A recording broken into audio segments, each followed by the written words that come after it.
ओम नमो भगवते वासुदेवाय नमः। आज मैं आपको एक ऐसी कहानी सुनाने जा रहा हूँ जो भक्त और भगवान के बीच की है। यह एक सच्ची घटना पर आधारित है, पर शायद ये हर उस इंसान की कहानी है जो अपने रोज़मर्रा के जीवन में संघर्ष कर रहा है और प्रभु पर उसका पूर्ण विश्वास भी है। यह कथा प्रभु प्रसंग चैनल के माध्यम से मैं उन्हीं की जुबानी में सुनाने का प्रयास करूंगा। अक्टूबर सन 1965 की बात है। मेरी लड़की की शादी तय हो चुकी थी। बाकी था लेन देन, पर इतना निश्चित था कि 10-15 हज़ार के बीच सब खर्च होगा। मुझे अब रुपए की चिंता सताने लगी, क्योंकि मेरा मकान अभी बिका नहीं था।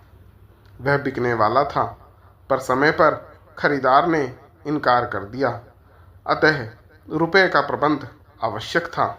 इसी समय कल्याण नवंबर 1965 का अंक मुझे मिला। उसमें निम्नलिखित मंत्र था, जो कि ऋग्वेद का मंत्र है।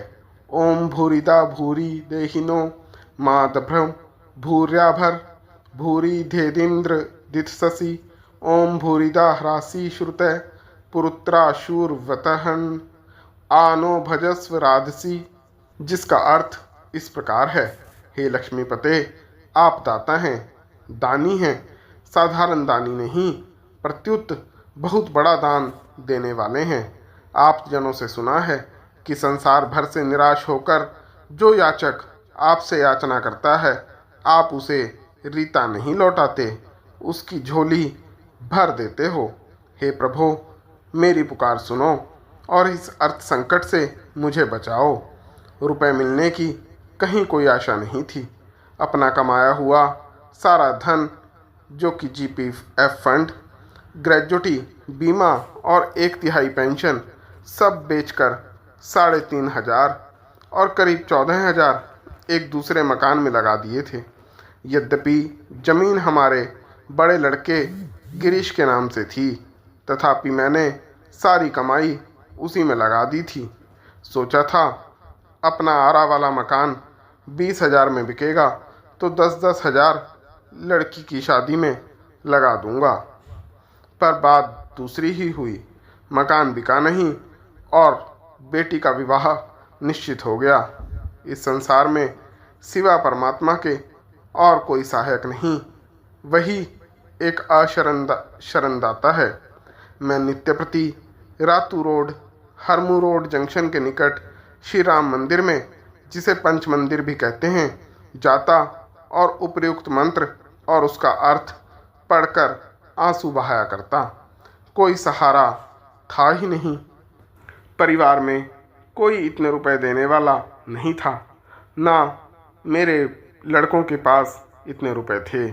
अतएव मंदिर के द्वार पर प्रतिदिन उपयुक्त मंत्र और उसका अर्थ पाठ करके आंसू बहाते रहना ही जैसे मेरा कर्तव्य हो गया था। हाँ, अपना विद्यालय का काम मैंने जारी रखा, छुट्टी नहीं ली। कई दिनों के बाद प्रभु की नज़र फिरी।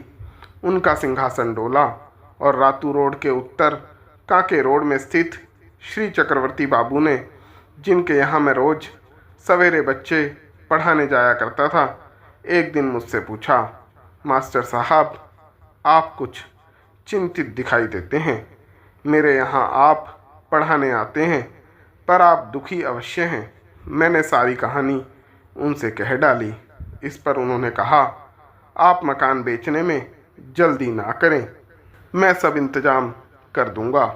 इस पर मैंने अपने हृदय में सोचा, ये बंगाली बाबू आखिर कितना ही देंगे।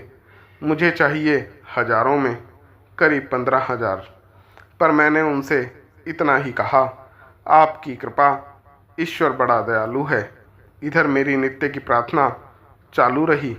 समय आया और बंगाली बाबू ने रोकना के समय 4,000 और सगाई और शादी के समय 5,000 रुपये चुपचाप बिना लिखा पढ़ी के ही मुझको दिए। इस प्रकार मेरी बेटी का विवाह मंगलमय तरीके से हो गया।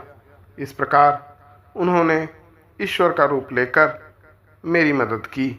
ईश्वर उनका भला करे।